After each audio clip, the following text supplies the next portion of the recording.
Well, good afternoon, everybody. Thank you all for being here. And we will get right into the subject. We're going to focus on nutrition and macronutrients, micronutrients, some things that are not considered nutrients but should be, and various issues affecting nutrition. A suitable nutrition program is one that makes healthy eating delicious, doable, and spiritually satisfying. And I always tell people, if your food tastes bad, spit it out. If your food is so healthy that it doesn't taste good, the stress of eating untasty food will make you sick. God intends that our food should be colorful and palatable and enjoyable. I have a friend who, well, we're being recorded, so there are probably some things that I shouldn't say. But yeah, it's very important when you're feeding people, particularly when you're trying to be healthy, that you give them something that's positively memorable. Otherwise, it's better not to do that. Now, nutrition is the process of providing or obtaining the food necessary for health and growth physically, mentally, and spiritually. Because what you eat has a very big impact on your state of mind. We now know that within about 45 seconds of putting food in your mouth, that it affects the bacteria in your stomach, which affects your mind within about a minute. So it's a very amazing what modern science is finding out right now. If it's unhealthy foods, it has a negative effect on your mind. And we're told by inspiration that there is a very close connection between the stomach and the brain. If you eat the wrong foods, after you eat, you'll tend to want to go to sleep. The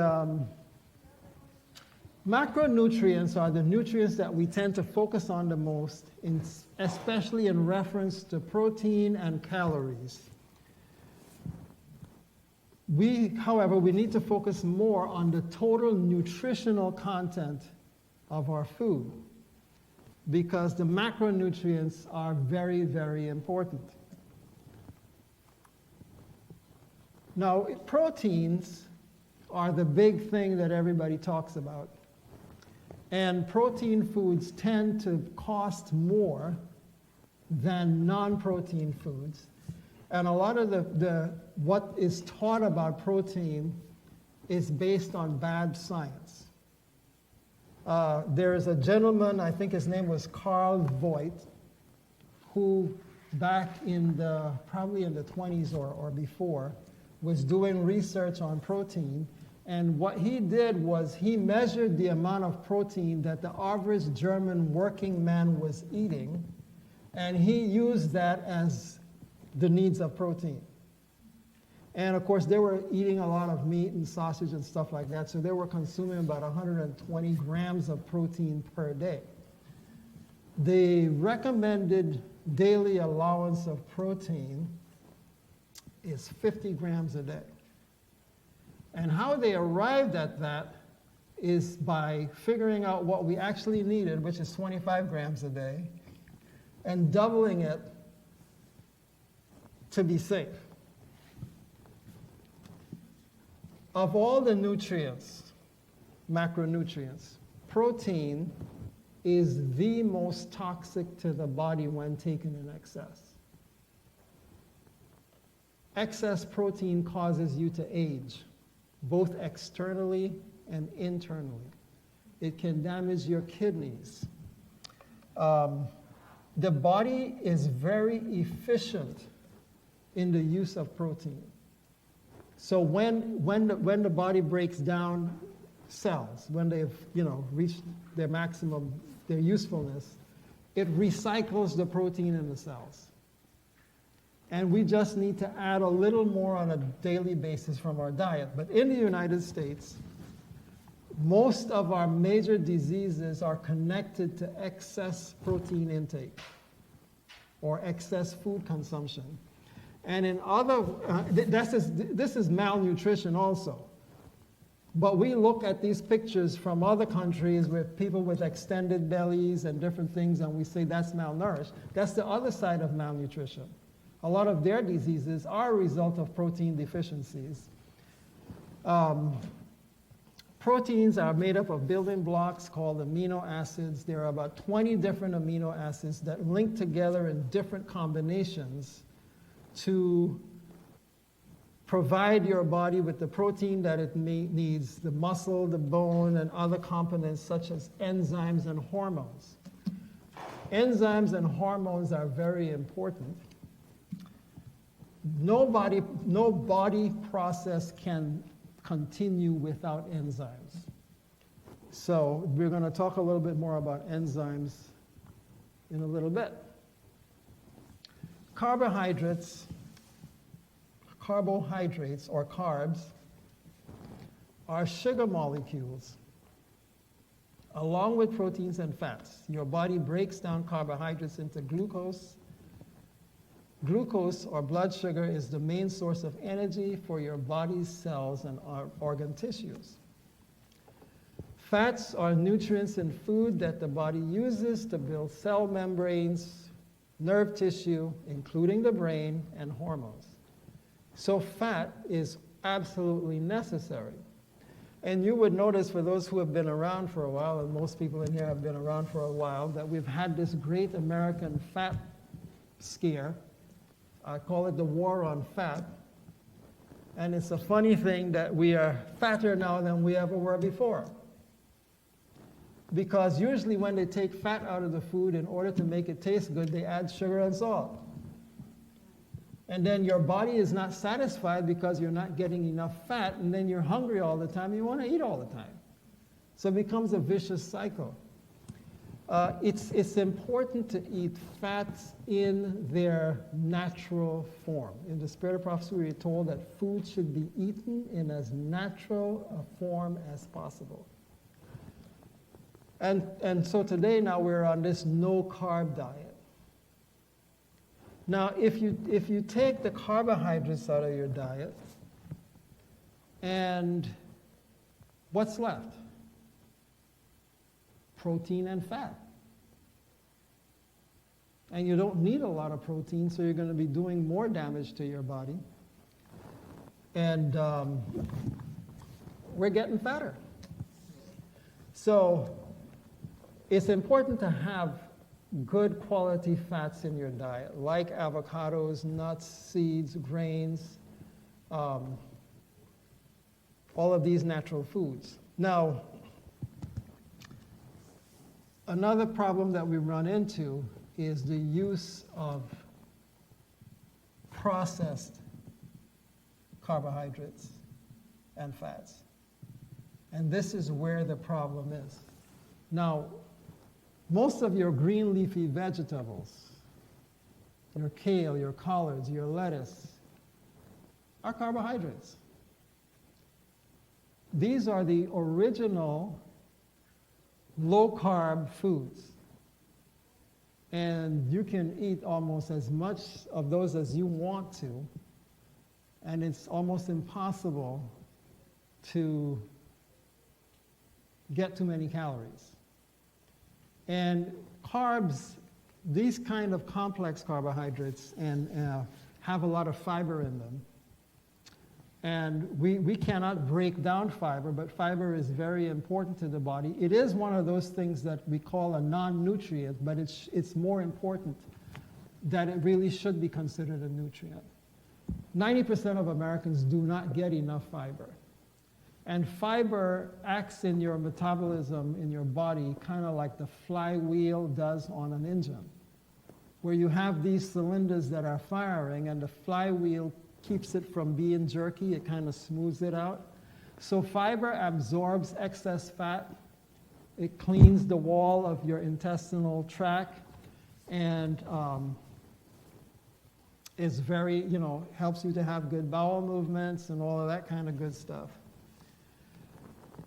Now, in terms of calories, fats and carbohydrates provide 4 grams of 4 calories per gram, whereas oil has 9 calories per gram. So a tablespoon of oil will give you 120 calories. Very concentrated. So for many people who are struggling with weight issues, just removing the refined oils will help you get to a normal weight. We're going to talk about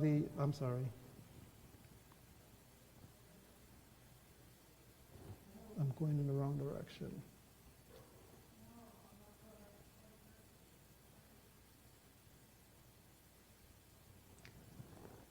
Now, we're going to talk about some of the non-nutrients that play a vital role in our body. You've probably been given the advice, consume lots of fiber, drink loads of water, umpteen number of times, and that is true. But you can't drink too much water. We had a neighbor who was manic depressive.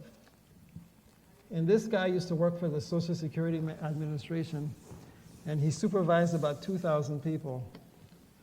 And by the time his family found out what was going on, he had just given away hundreds of thousands of dollars. And he was also a smoker. And he was actually baptized twice into the Adventist church, even though they knew he was a smoker. And so they said, well, his big issue is the manic depression.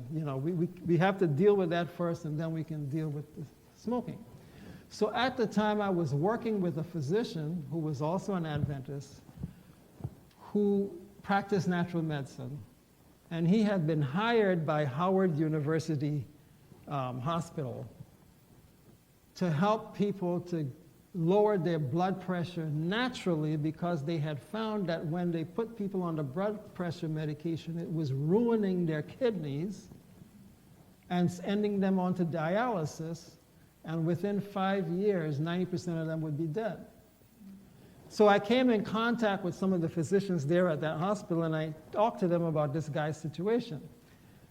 And they unanimously said that the smoking was his biggest issue, that they would not be able to deal with the manic depression unless they dealt with the smoking. He also would drink gallons of water in a day. And I happened to be talking to my uncle, and he was a heart surgeon, but he had been also a surgeon in the military.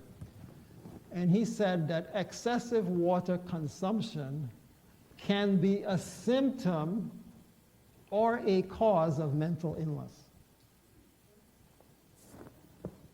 So that's something interesting to know. Too much of a good thing can be a bad thing. So we need to have moderation in that which is good. All right, we covered this. Studies, this is very interesting. Now, we can't digest fiber in the stomach, but there's bacteria in the colon that actually does break down fiber and release nutrients into the body. And the colon has the ability to absorb a lot of nutrients. Now, one of the best treatments for cancer is juicing of green leafy vegetables. But cancer almost always gets to a stage where people no longer have an appetite, or if they eat good food, they throw it up. You can actually give people a juice enema and they will absorb nutrients that way. All right, fiber helps to maintain bowel health. A high fiber diet may lower your risk of developing hemorrhoids and small pouches in your colon, diverticular disease. Studies also have found that a high fiber diet likely lowers the risk of colon cancer. Some fiber is fermented in the colon.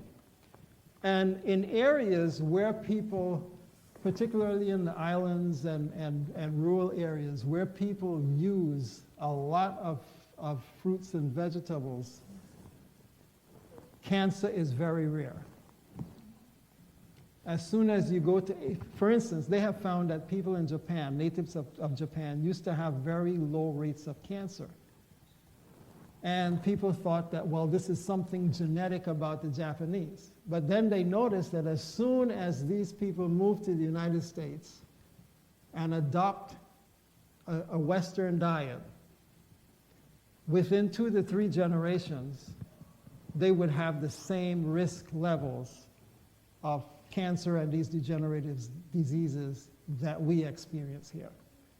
So it's not primarily a genetic issue. What I understand is that about 5% of it is genetics, but it is diet and lifestyle that pulls the trigger on these bad genes. Many people can have these bad genes, but if they eat correctly, they don't express. Non-nutrients, another one is oxygen. Oxygen helps organisms grow, reproduce, and turn food into energy. Humans get the oxygen they need by breathing through their nose and mouth into their lungs.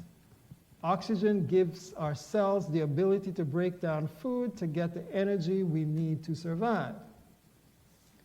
Water also is a non-nutrient, but it should be considered. It's vital to our health. It plays a key role in many of our body functions, including bringing nutrients to cells, getting rid of waste, protecting joints and organs, and maintaining body temperature. And a lot of times when we feel hungry, it's not that we're hungry, it's that we need water. A lot of times when we feel tired, if you drink water, you'll be amazed to know how it can revive you. So before we grab something to eat, we need to ask ourselves, have I been drinking water? Now, something else that we need to know is that anything other than water that is drunk between meals increases your risk of dying and shortens your life expectancy. Even if it's fruit juice. And you often hear that we should eat healthy snacks. Well, the process of snacking in itself is unhealthy. So it's kind of an oxymoron to talk about a healthy snack. Anything you eat between meals, anything other than water that you drink between meals, interrupts your digestive process, sets up a fermentation cycle that can last for days and days and days. So if you're doing this all the time, it's ruining your stomach. And one of the things that are very popular these days is recommending to people that they graze. You know, have like 6 small meals during the day. The only problem with that is that we are not ruminants. We only have one stomach. We're not cows that need to sit around chewing our cud. And so it's very, very unhealthy to have all of these small meals. And usually, what is most effective, now that's something that they recommend for diabetes. What's most effective is actually going to 2 meals a day, eating a whole food, plant-based diet. That's what really works. The system that they recommend makes the doctors and the pharmaceutical companies even richer than they are. Now, in the defense of the doctors, a lot of times they tell patients what they need to do, but 95% of the patients won't do it. And I've heard people go to the doctor and come back and complain that he didn't give them anything. So they kind of get caught between a rock and a hard place where people are non-compliant and complain if they don't give them a drug. Vitamin D, the sun's UV rays help your body make this nutrient, which is important for your bones, blood cells, and immune system. It also helps you take in and use certain minerals like calcium and phosphorus. Now, vitamin D is practically the backbone of your immune system, and it was found to be one of the most efficient things in preventing people from getting COVID or getting extremely sick from COVID. It was not recommended, but that's what they have found. Without vitamin D, you don't have an immune system. All right, bacteria in the gut. Microblasts stimulate the immune system, break down potentially toxic food compounds, and synthesize certain vitamins and amino acids, including the B vitamins, vitamin K, for example. The key enzymes needed to form vitamin B12 are only found in bacteria, not in plants and animals. If we would eat a whole food plant-based diet, grown naturally, in an area without pesticides, they actually produce the vitamin D that we need. But one of the reasons why so many people suffer from vitamin D deficiencies is because our food is so processed that there is no bacteria left to produce this substance in our body. I'll tell you an experience that I had, and this relates to vitamin D. When I was about 57, I had a hernia, strangulated hernia. And part of my intestine actually died. And they had to take out 3 feet of my small intestine. And they did not tell me that that's where the body absorbed vitamin D. So I gradually began going downhill. I started getting sick, which was abnormal. I'm eating a good diet. And about a year before COVID struck, I was talking to my sister, who happens to be a nurse. And she had also lost part of her small intestine for other causes. And she told me what it was.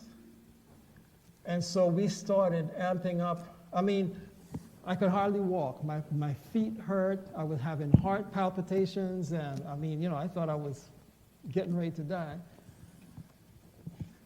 And within 30 days of taking high doses of vitamin C, I was recommended about 5,000 to 10,000 units a day or more. That stuff disappeared. Now, this was a year before COVID struck, and I shudder to think what would have happened if I hadn't found it out before COVID hit, because I wouldn't have had an immune system. I did get COVID, but I came through all right. Sugars like table sugar and lactose, milk sugar, are quickly absorbed in the upper part of the small intestines, but more complex carbohydrates like starches and fibers are not as easily digested and may travel lower to the large intestine. There, the microbia help to break down these components with their digestive enzymes.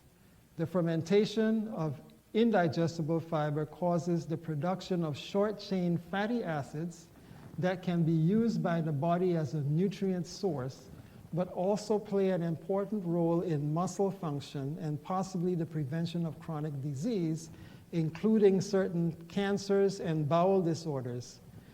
Clinical studies have shown that short-chain fatty acids may be useful in the treatment of ulcerative colitis, Crohn's disease, and antibiotic-associated diarrhea. So again, they're not nutrients in the way that we commonly think of, but they are very essential. Now, before I continue with this, I'm going to talk a little bit about fats and how free fats damage the body. Now, you know, in the spirit of prophecy, we are told that our food should be as free from oil and grease as possible. And a lot of people would tell you that she was talking about animal fat. But if you look up in the dictionary, the Webster 1828 dictionary defines grease as any oily, fatty substance. So when you take fat into your body, it causes a number of problems. Your blood gets sticky. Your red blood cells clump up like a stack of quarters rather than flowing freely. And of course, that reduces the area of blood cells that's available to take up oxygen. So that causes the oxygen in your blood to be reduced. Now, cancer thrives in an oxygen-deprived environment. So vegetable oils and animal fats are both conducive to the growth of cancer. It also reduces the flow of oxygen to your brain, as said before. And it interferes with digestion. Now, carbohydrates begin to digest in the mouth with amylase. If the carbohydrate is coated with oil, and we love to put oil on our carbohydrates, and if you're from the South, you have to fry it. So the amylase cannot begin digesting the carbohydrate. It goes into the stomach, and fats do not digest in the stomach, so it can't remove the oil from the carbohydrate. It goes into the small intestine where fats are digested, and then it leaves this partially digested mess, and some of it goes into the bloodstream. It creates an acid, I think it's called pyruvic acid. I wouldn't swear by that, it's been a long time.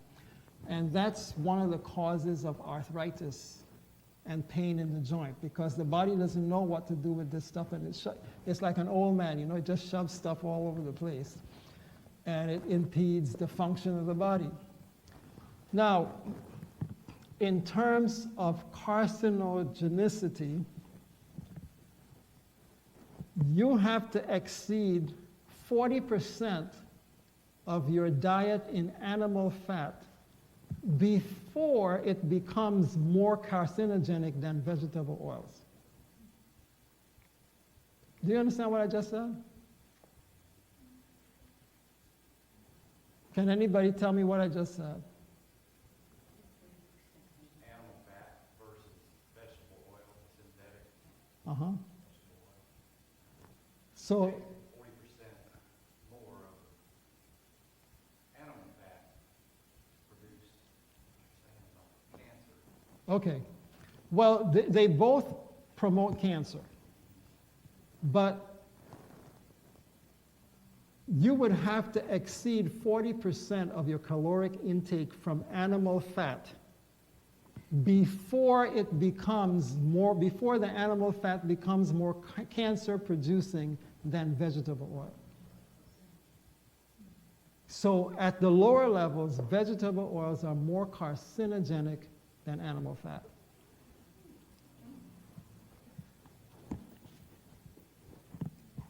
And they cause the same type of issues in your arteries. Now, I had sent some handouts with reading lists and book lists, but I don't think they were reproduced, things that you could read or watch that would back up this information and give you more.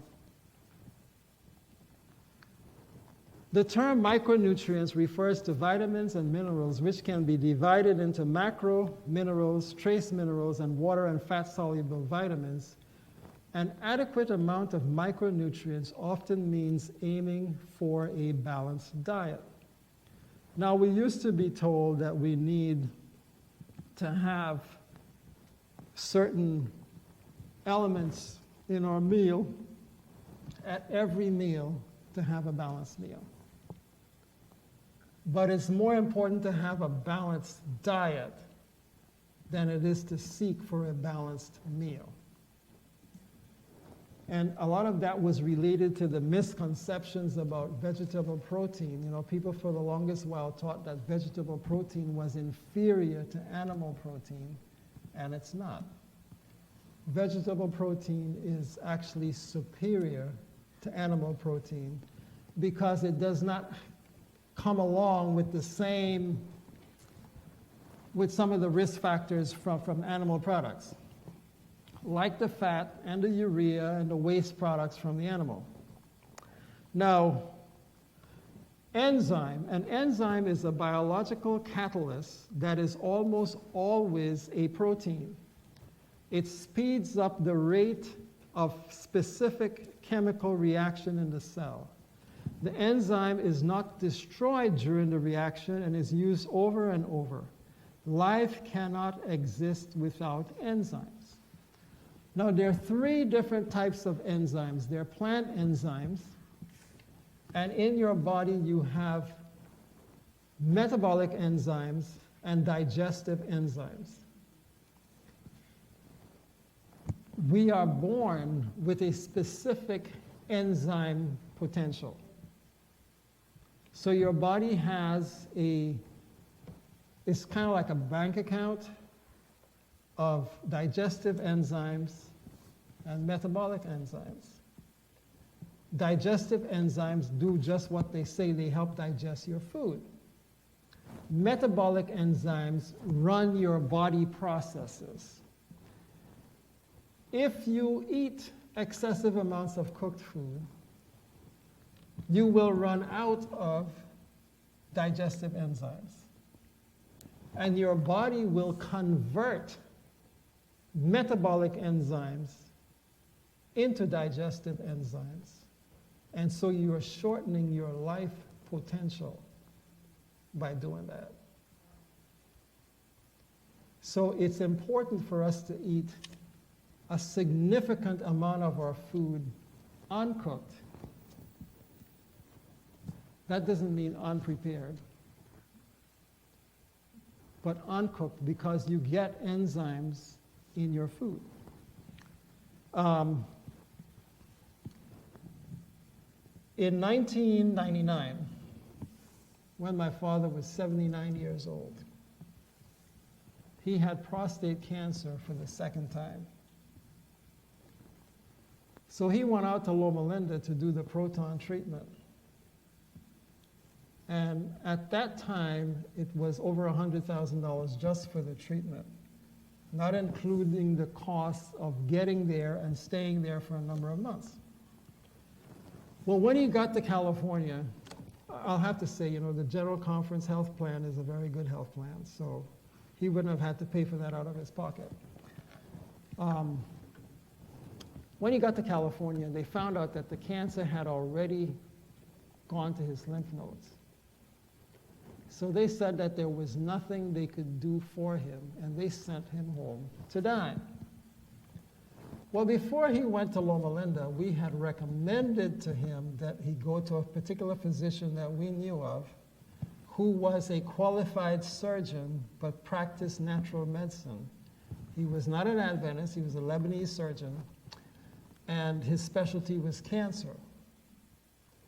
Well, when he came back, and he was dying, he had some heart issues, he had phlebitis. He was willing to go to this doctor. And we took him to Dr. Shamim. This is in Laurel, Maryland. And the first thing that blew my parents away was his first examination was 3.5 hours. I mean, my mother had a high-powered, well-known Adventist doctor who had books out and stuff like that, and if she could get 5 minutes out of him, it was plenty. So he put my father on a raw food diet, told him certain things not to eat, like peanuts, wheat, cashews, and some other things, gave him some supplements, and I think he gave him some intravenous vitamin C. Now, Dr. Shamim was controversial in the fact that the Medical Association was constantly trying to take away his license. And the last time they did, he had over 200 patients and former patients come to testify in his behalf, and the court made them give him back his license. Now, when my dad left California, his PSA was 44 plus. They say anything more than 4 is a problem. But people go into the hundreds. So, I mean, 44 is high, but it could be higher. Within 6 to 8 weeks on that diet of raw food, and I'll have to tell you, my father's a man who loved life. And he said, if it's going to save my life, I don't care what it tastes like. Not that it tasted bad. And he got on board with this program. Within 6 to 8 weeks on this diet, his PSA was down to 1. Now, you were asking about how quickly this stuff works. Within 6 to 8 weeks, it was down to 1. My father was almost totally bald on top. His hair started to grow back.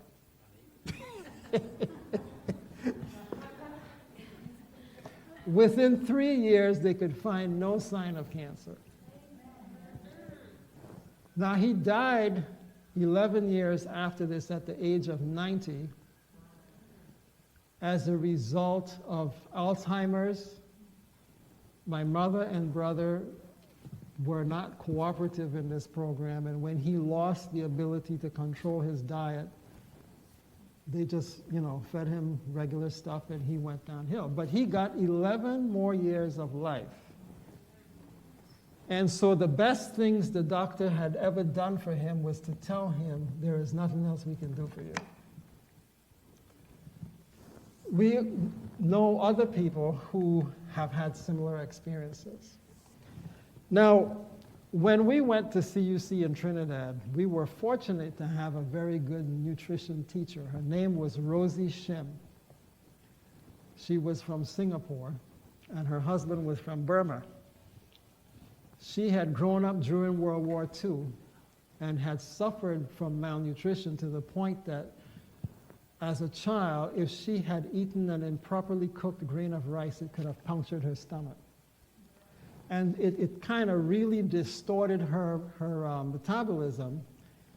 And in order to get something out of it, she would have to eat about 5 pounds of bananas or 5 pounds of potatoes. Her metabolism was so damaged. But she was our nutrition teacher, and she was way ahead of her time. As a matter of fact, she and her husband actually got married on the Newlywed Show in 1959. And so here we are on the college campus, and she was teaching us by precept and example about nutrition. We would have a banquet at the college with our regular fare. She would come, but she would bring her own food. Her husband and son would deviate from what she would normally feed them, and she would get sick, and the whole rest of the campus would get sick, and Rosie Shin never got sick. She was skinny, but as strong as a mountain goat. So we learned from her example that in most cases, sickness is a choice. It is a choice that we have because it's a choice because of the choices that we make, what we choose to eat. And so like diabetes is one of the easiest diseases to cure. If you remove the cause, the effect will go away. Now, I don't know how many people in here remember Mad Magazine. Well, when I was in high school, we loved Mad Magazine. It poked fun at the adult world.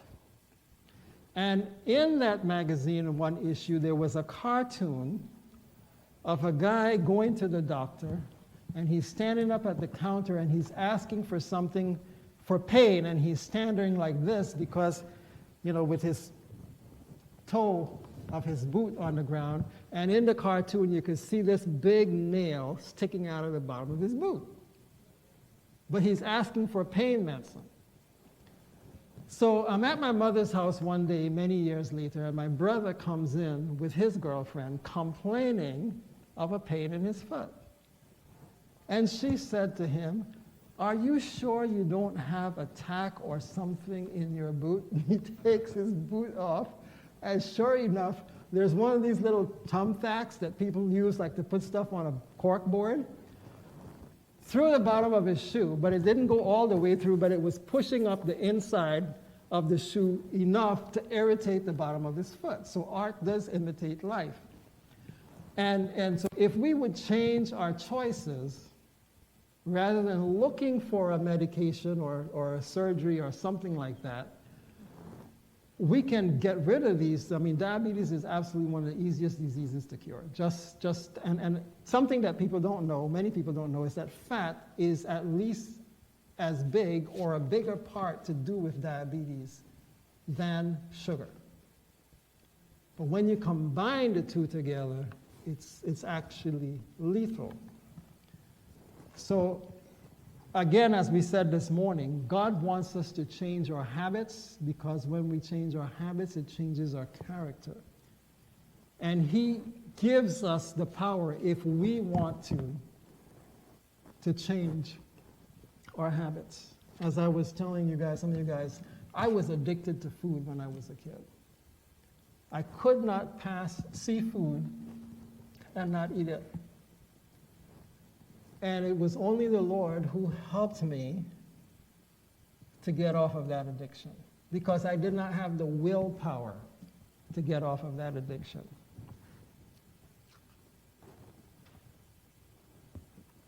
Now, a lot of times, you would see older people, they seem to be going along fine, and then all of a sudden they just start wasting away. A lot of times that's because they've run out of enzymes. And no life cannot continue without enzymes. So we do need to guard our enzyme potential, just like we guard our bank accounts. Issues related to or affecting nutrition. Does anybody have a question, a comment, or anything? Okay.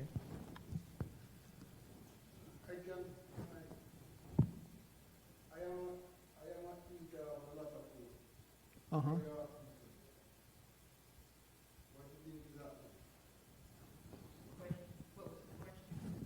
He said he eats a lot of food. All right. I'll tell you another story. When I went to my 40th high school anniversary at Tacoma Academy, I was standing next to one of my classmates who is an oncologist, and his brother. I thought it was his younger brother. It turns out that he was standing next to his father.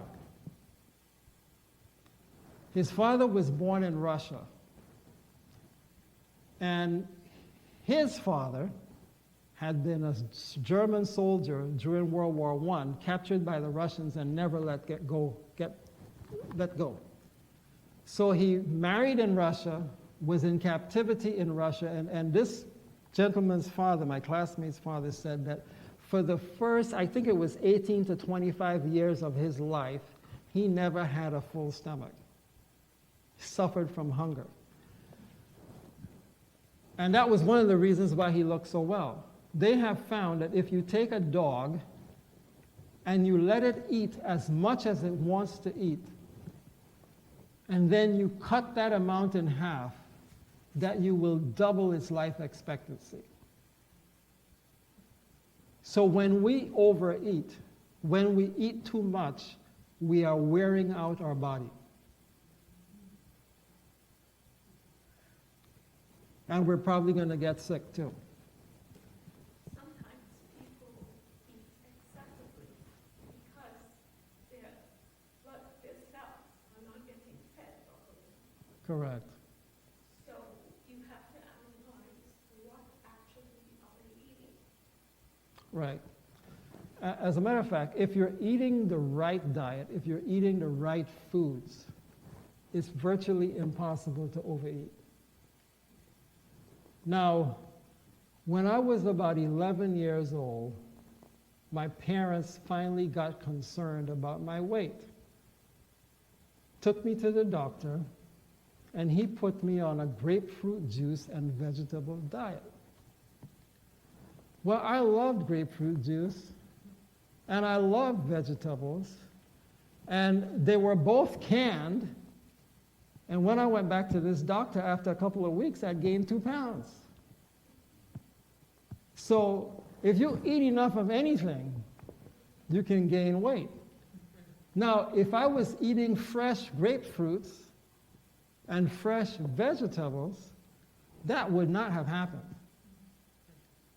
So I would recommend that you put a lot more green leafy vegetables into your food, uncooked. Cooking, although some nutrients are increased by cooking, and I certainly wouldn't want you to try eating your rice and beans without cooking them. That would be a very grinding experience, among other things. Cooking destroys 85% of the nutrients in the food. Now, since the introduction of chemical fertilizers, the amount of nutrients in a given quantity of food has declined precipitously.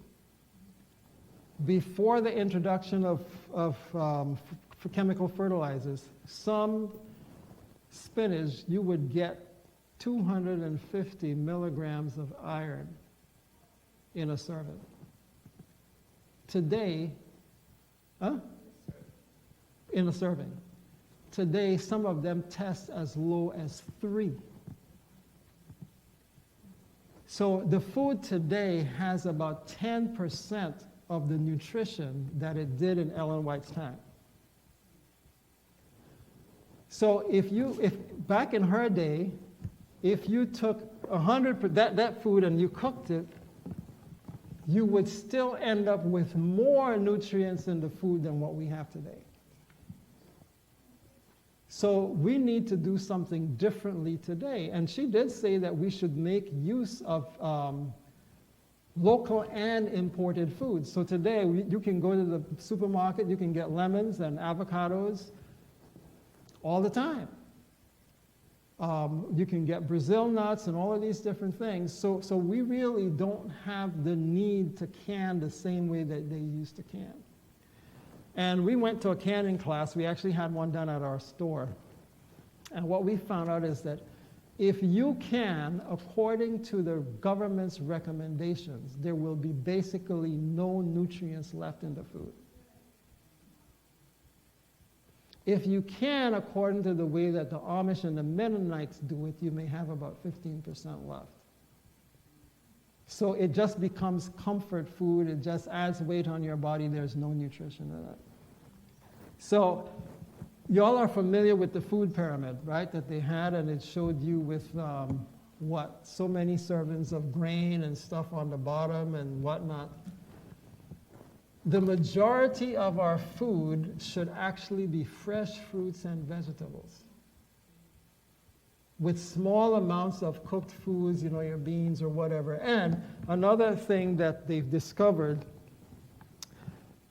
I think we're all familiar with the internment of American and European soldiers by the Japanese during the war, where they had thousands of servicemen imprisoned in Japanese-held areas.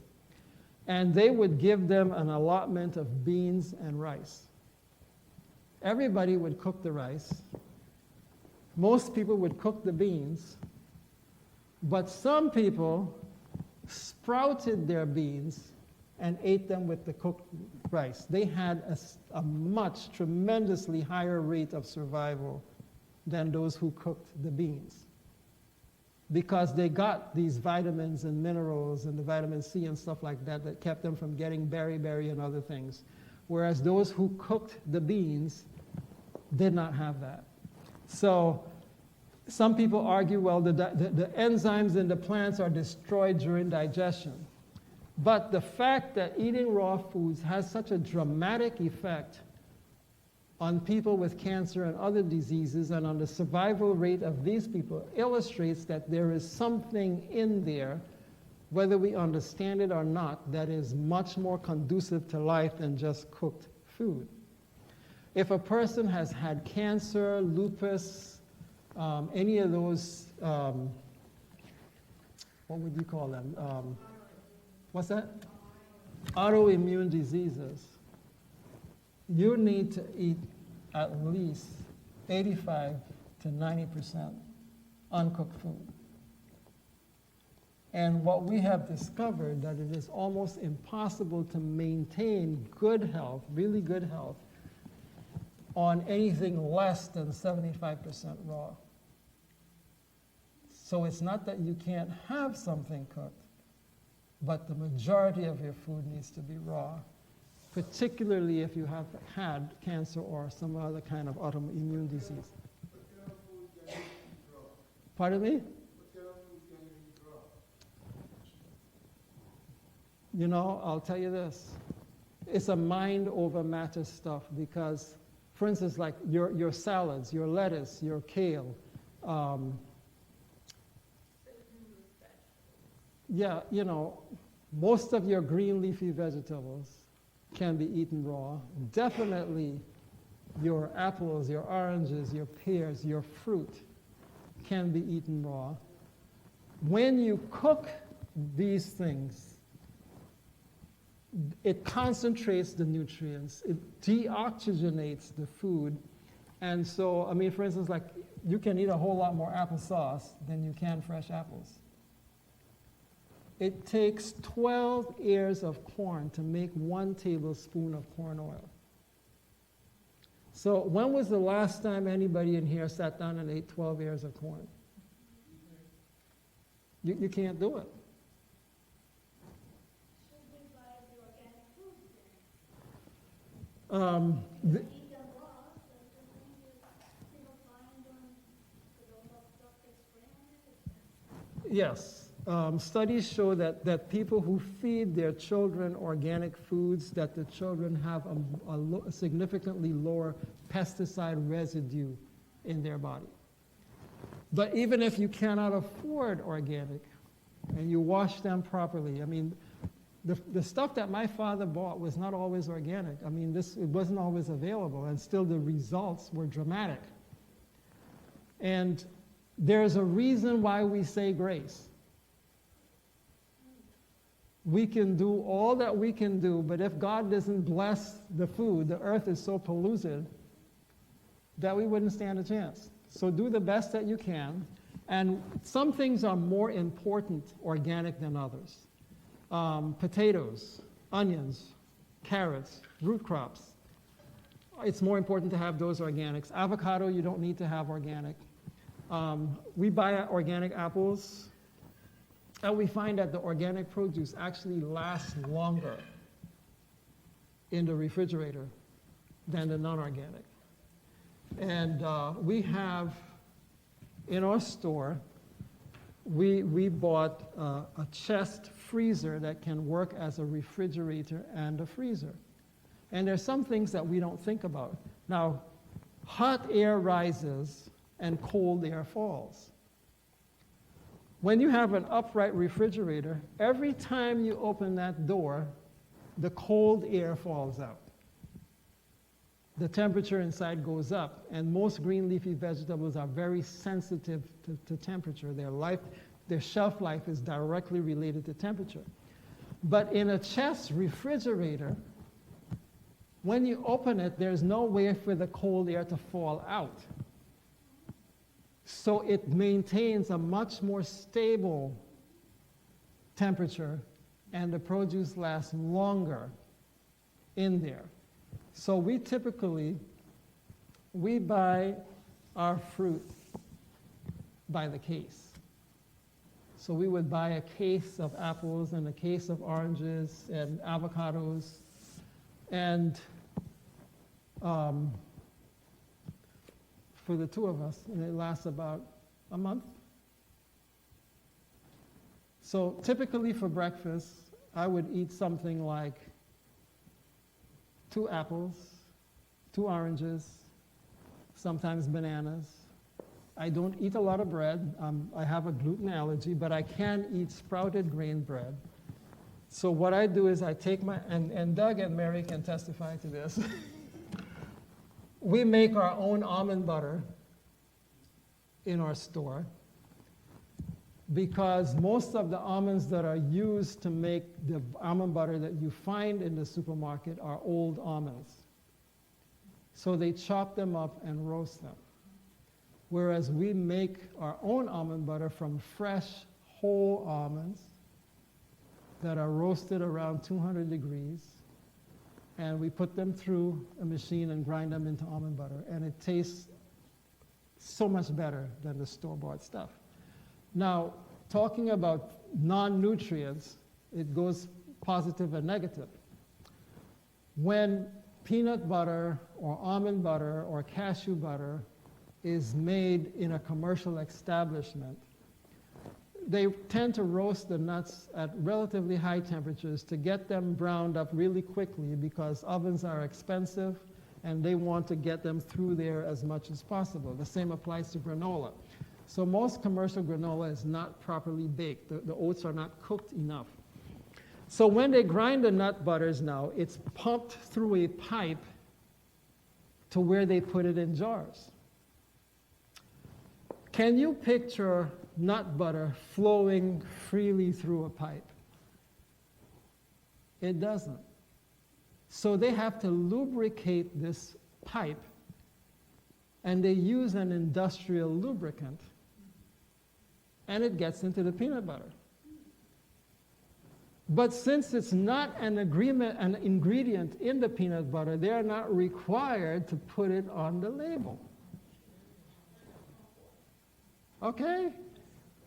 So these things, and when they clean the vats out with chemicals and all this different kind of stuff, some of that gets into your food, but they don't have to tell you.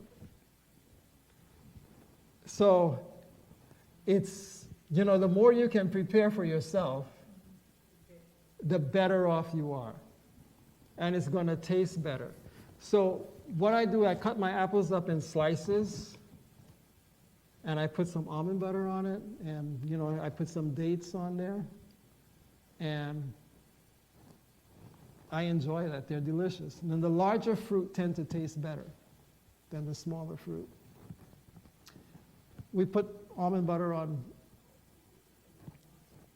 bananas also.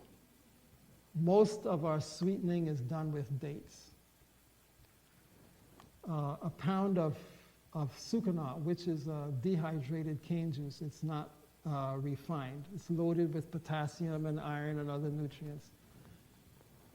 Would last us about a year because we don't use, you know, refined sugars and stuff like that. So they're the natural foods. This is why we're trying not to use the term vegan diet anymore, because there are some idiots on television and in politics who make it look ridiculous, and people don't know what you're talking about anyway. So the correct term for us to use is a whole food, plant-based diet. Now, there's some interesting research in the Loma Linda Health Studies, and I would tell you this. The China studies are much more accurate and informative than the Loma Linda Health Studies. But they got results that showed that vegan Adventists live slightly shorter than vegetarian Adventists. And so they're suggesting that some dairy, some milk, seems to have a protective effect on the colon. And what that boils down to is, like, if I did some research and it showed that people who were hit over the head with hammers were more likely to survive than people who were hit over the head with baseball bats. So to say that there was some protective effect in the hammer. The problem is that many Adventist vegans use a lot of oil-based dairy substitutes.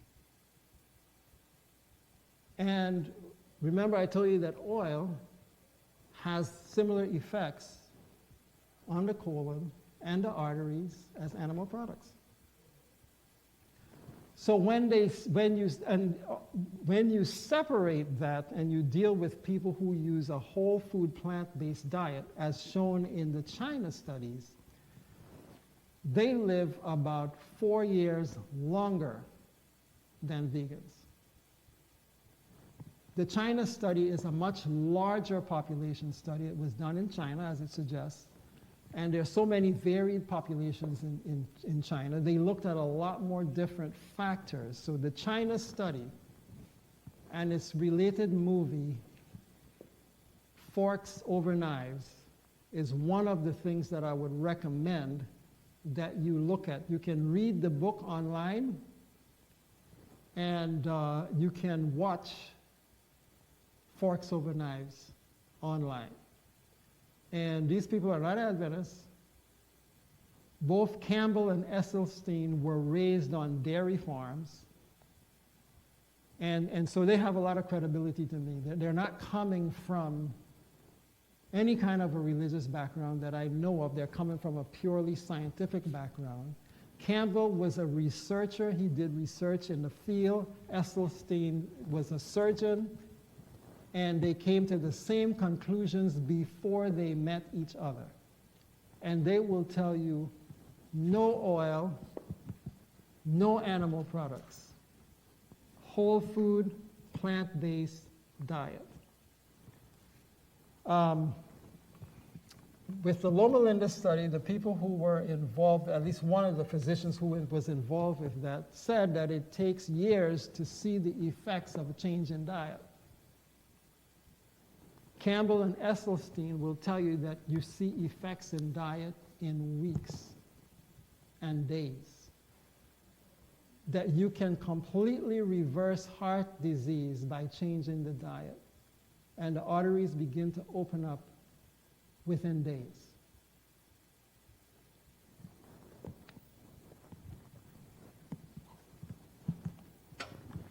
The other thing with general studies on vegans is that you have the largest part of the vegan population is what you would call ethical vegans. They include a lot of New Agers.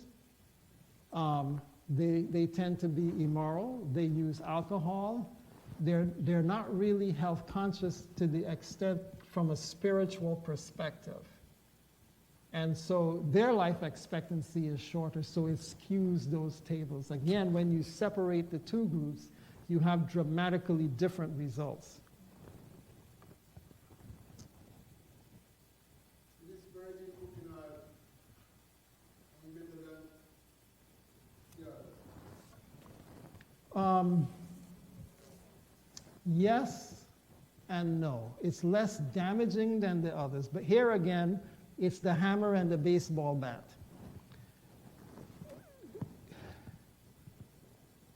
The research that was done on the Mediterranean diet, what they did was they replaced animal fat with vegetable oil. And they had positive results. It lowered the heart disease. But vegetable oils, including olive oil, cause inflammation. I've told you the problems they cause with digestion, reducing oxygen in the body, which promotes cancer. It did not compare a whole food plant-based diet with a meat diet. When you do that, the results are dramatically different in terms of the health results. In the countries, now you all know about blue zones? Okay, for those who may not have heard about this, blue zones are areas in the world with an unusually high population of people over 100 years old. The only blue zone in the Western Hemisphere, as far as I know, is in Loma Linda, California, where you have a high population of Seventh-day Adventists. Now, in other places of the world, in the Mediterranean and Japan and stuff where you have this, people eat small amounts of meat, not the large quantities that we have here. Now, my wife's father was Chinese, and he was an excellent cook. But he would take a steak. Now, there were 7 kids in the household. He would take a steak that one American would eat. And it wasn't a matter of money because he owned a supermarket. But this is how they eat traditionally. And he would cut that up into small pieces and saute it and put into a big pot of greens. So you would end up with a lot of greens, a lot of flavor, but no one person was getting a ton of meat. And that's healthier than being a Twinkie vegan. So, and traditionally in most Chinese areas, they use lots of vegetables and rice and very small amounts of meat. Okay, metabolism, waste products of macronutrient metabolism. And this is important.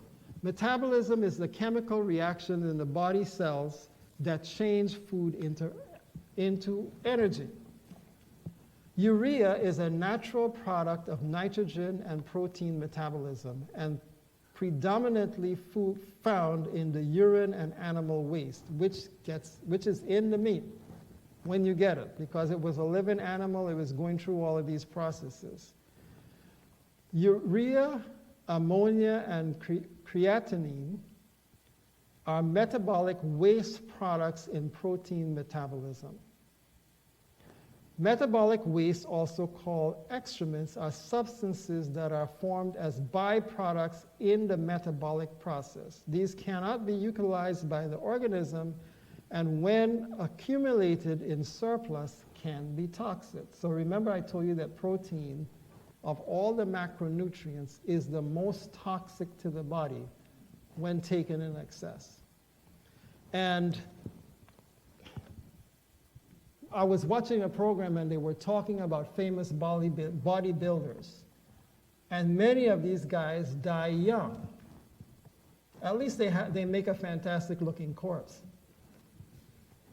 And a lot of this is because of the protein powders and stuff that they use to build body mass. And you really don't have to use extra protein to build body mass. And it's because of the waste products of protein that makes it toxic. Whereas carbohydrates and fats, the waste products of carbohydrates and fats are water and carbon dioxide, not toxic. There was something I wanted to talk about. Okay, yes. In the cancer study, China study, there was research that was published in India in 1955 that showed that casein, milk protein, turns cancer cells on. It was ignored because of prejudice as to where the research came from. So Campbell, in his studies, came across this research, and I think either he or others duplicated the research and found that it was correct. And they have come to the conclusion that casein, milk, is the most toxic thing that we eat as food. And what they found was that when animal protein goes above 6% of the caloric intake, it turns on cancer. And when it goes below 6%, it turns cancer off. Vegetable protein did not do the same. So people will tell you, well, all fats are fats and sugars are sugars and protein is protein. That's not true. Because animal protein brings additional waste. And then in Walter Weiss, Amazing Discoveries, he has a 5-part series called Life at Its Best. I would also recommend that you watch that. You can find it on YouTube.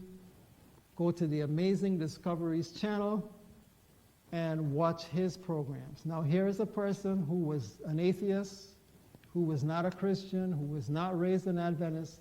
He was, I think, a professor of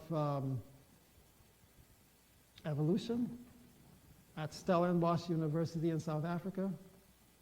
And so he was also able to do the research and show the difference between animal proteins and vegetable proteins. And he was also able to show the difference in the toxic level between the clean and unclean foods. And that show that the unclean foods have a significantly higher toxic load and therefore are more damaging to the body. And by the way, you know, people always say, well, this rule of clean and unclean food was a Jewish rule. That's because they don't read the Bible. When the animals were going into the ark, God told Noah about clean and unclean. And there was no Jew in sight. So it's not a Jewish law, it's God's instruction to humanity. These things were made as scavengers in most places and not intended for food. And the fattest seafood is found in the areas where sewage is emptied out into the ocean. So just keep that in mind. Some creatures were created to clean up the surface of the earth from waste products.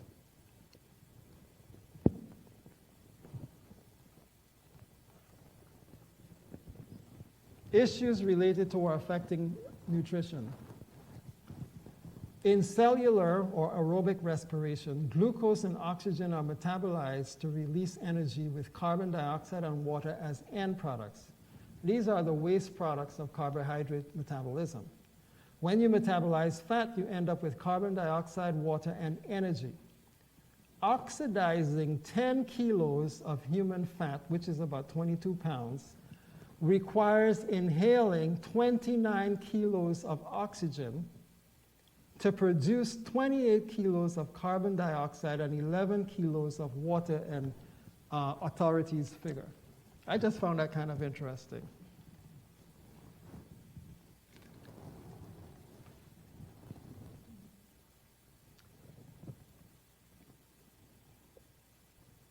Okay, average micronutrient and caloric needs. According to the Dietary Reference Intake Report for Micronutrients, a sedentary adult should consume about 0.8 grams of protein per kilogram of body weight, or 0.36 grams per pound. That means that the average sedentary man should eat about 56 grams of protein per day, and the average woman should eat about 46 grams. And at 4 calories per gram, that's about 200 calories in protein.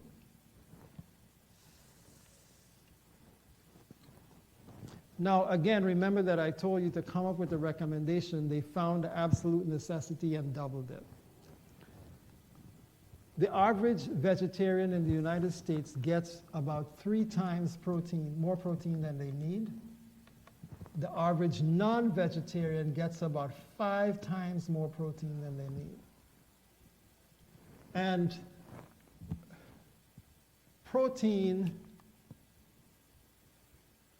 foods with protein content, they charge more money for it. So, for instance, for wheat, wheat that you make pastry flour from, it has about 7% protein. Whereas a high-quality bread flour would have anywhere from 11 to 17% protein. And so you're going to pay a lot more money for that high-protein bread flour than you would pay for the lower calories. And so when you go around and you look at food production, the protein sources of food always bring higher money, and those are the ones that are usually subsidized. And the raising, you know, people talk a lot about the environment while they sit down and eat hamburgers and steak. The biggest factor affecting pollution in the world is the raising of animals for food.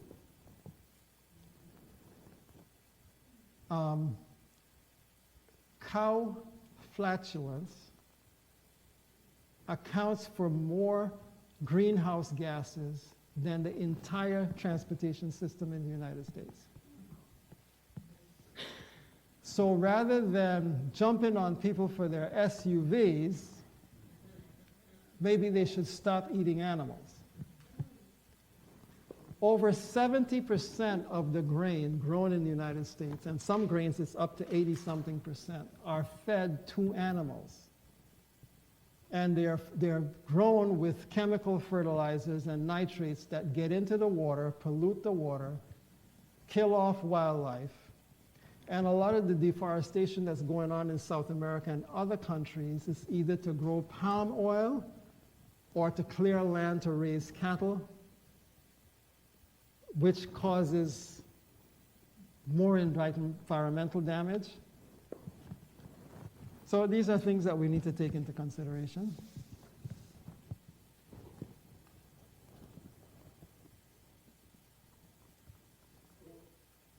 I'm listening.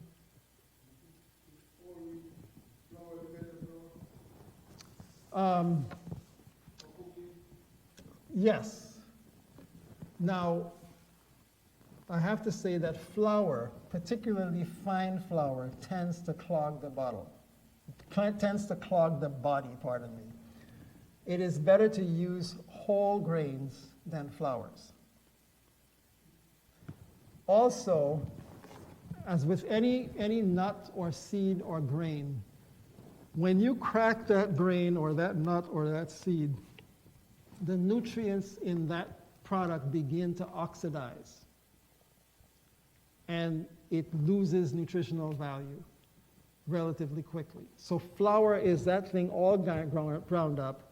It's much more subject to oxidation and nutritional loss. And this brings me back to milk. Skim milk is actually more damaging to the body than whole milk. In the process of drying the milk, the cholesterol is oxidized. So you should not buy, I do not recommend buying any kind of baking mix or any kind of powdered animal milk because it's actually more lethal. When you take the fat out of the milk, it increases the protein content, and they're coming to realize that the animal protein is actually as damaging or more damaging than the fat. So when you look at the chart for the major diseases as to their prevalence, almost all of the graphs go like this. You go from the countries that use the least animal products or dairy products to the countries that use the most. And the countries that use the most milk are also the countries with the highest levels of osteoporosis. You do not gain calcium from milk, although milk is high in calcium. You suffer a net loss of calcium from milk. And the body takes it from the bone. And the process is that protein is acid forming. And to deal with the acid in the body, to neutralize it so that it can be processed, the body takes calcium, like Tums, that you take to neutralize stomach acid. The body takes calcium from the bones to neutralize the acid created by the protein. Millet is a grain that is not acid forming when cooked. So there are a number of foods that are not acid forming when cooked. So these are some of the issues related to the to nutrition. So the dietary guidelines for Americans recommend that carbohydrates make up 45% to 65% of total daily calories.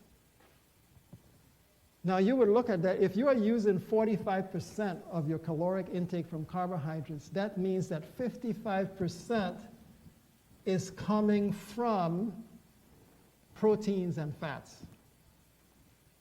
That is pretty excessive. So you have to take the dietary guidelines with a grain of salt, because the government negotiates with various industries before they put out this information.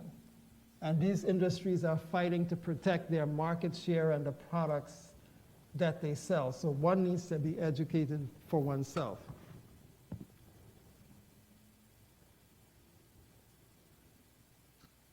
Okay, the average daily need for protein is about 50 grams, which equals 200 calories per day. If a person needs 2,000 calories per day, then only 10% of those calories should be from protein.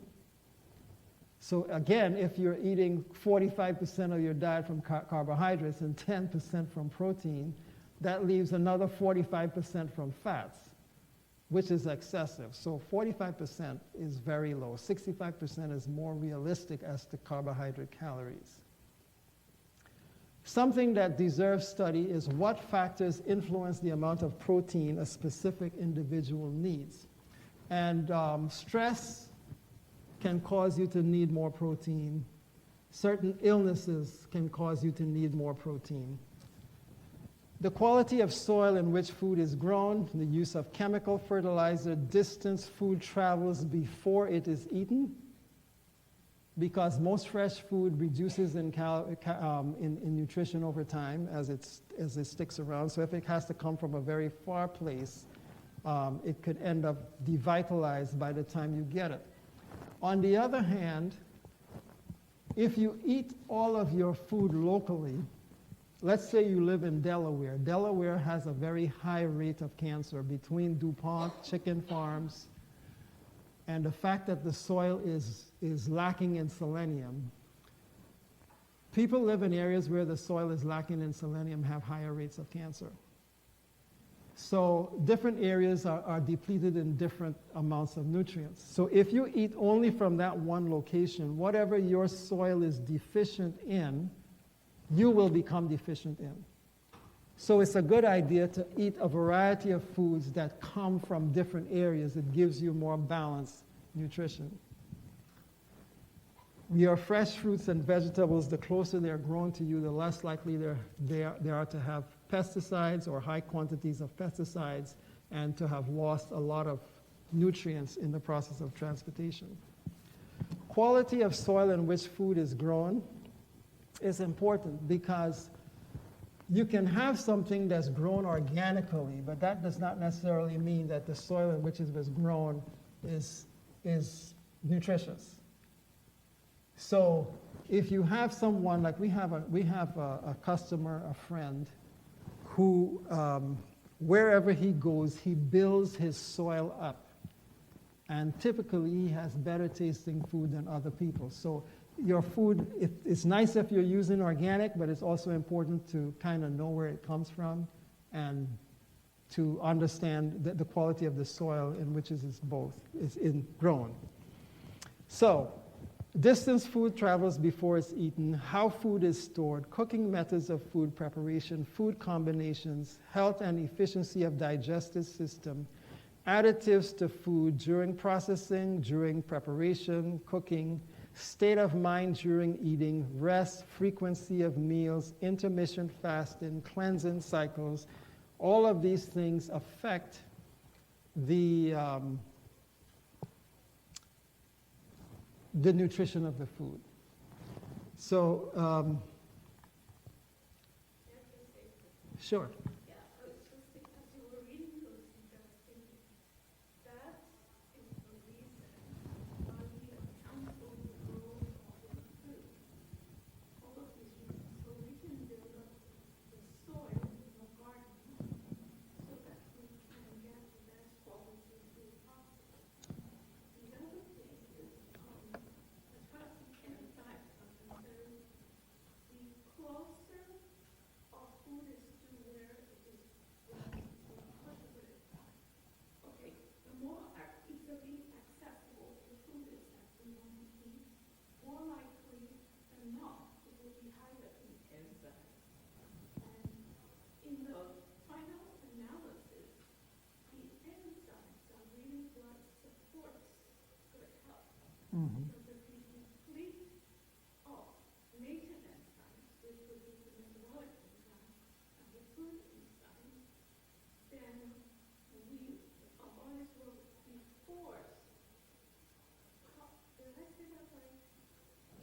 close enough. Yeah, a fund will be forced to use enzymes that are intended to run or brain or heart or breathing and so on.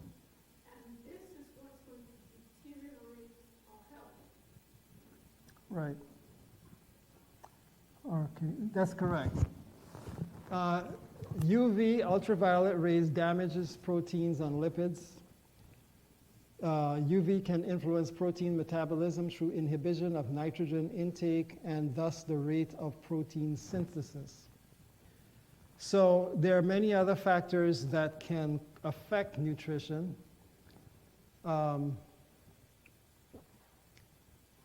Including the use of fluorides and other things, chemicals in the water. And this is interesting. Chemicals in the water, if you boil your water, it actually can make it more damaging. Heat is the most basic catalyst. Now, a tobacco leaf has 1,000 chemicals in it. If you take a raw tobacco leaf and analyze it, there are 1,000 different chemicals in it.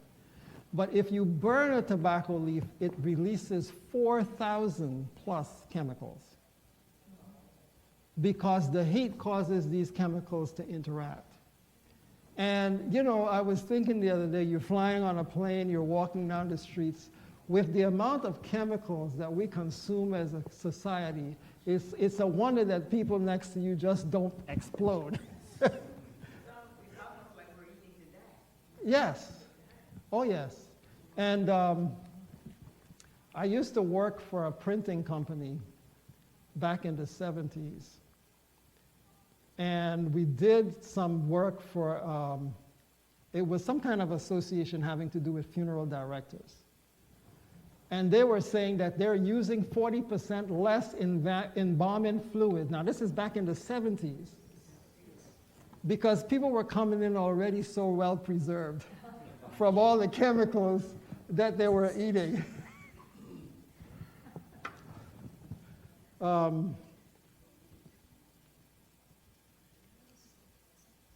There is some evidence that continuous fluoride intoxication provokes hypertension and chronic ischemic heart disease.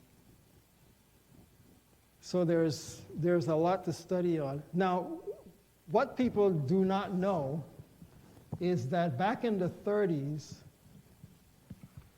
fluoride is an industrial waste that was being dumped into the water. And when they started to be concerned about the environment, they went after the industries that were dumping fluoride in the water, and would you know it, that not long after that, they came up with the idea of adding fluoride to toothpaste. So, just think about that. Yes. As a matter of fact, we were in Barbados at my uncle's house. This was decades ago. And the water was cut off for some reason. And so I came up with the idea of taking water from the swimming pool and boiling it. And my uncle says, no, there's so many chemicals in that water that, you can't do that. We have to find some other source of water. Following a healthy diet has many benefits, including building strong bones, protecting the heart, preventing disease, and boosting mood. It also opens our mind for the Holy Spirit to communicate with us. And something I didn't mention is that having a plant-based diet can equal out the difference between male and female sexual desires and make for more harmonious relationships. A healthy diet typically includes nutrient-dense foods from all the major food groups, including proteins, plant-based proteins, whole grains, whole food fats, fruits, and vegetables of many colors. Healthy eating habits also include replacing foods that contain trans fats, added salt, and sugar with more nutrient options. I'm glad I read that. They will tell you that certain food products do not have added cholesterol. And that word added is significant. Normally, you don't find cholesterol in vegetable products. But the reason why they use the word added is because, for instance, like nuts, not cholesterol, just not only cholesterol, hydrogenated fats. It's hydrogenated fats. No added hydrogenated fats. When you roast nuts at high temperatures, the heat automatically hydrogenates the oil. So they don't have to add hydrogenation. Heat is one of the methods of hydrogenation.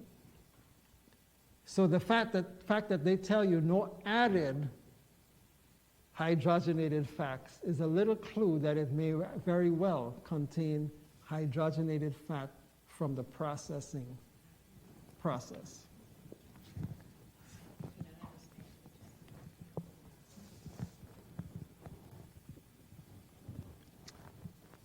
Thank you.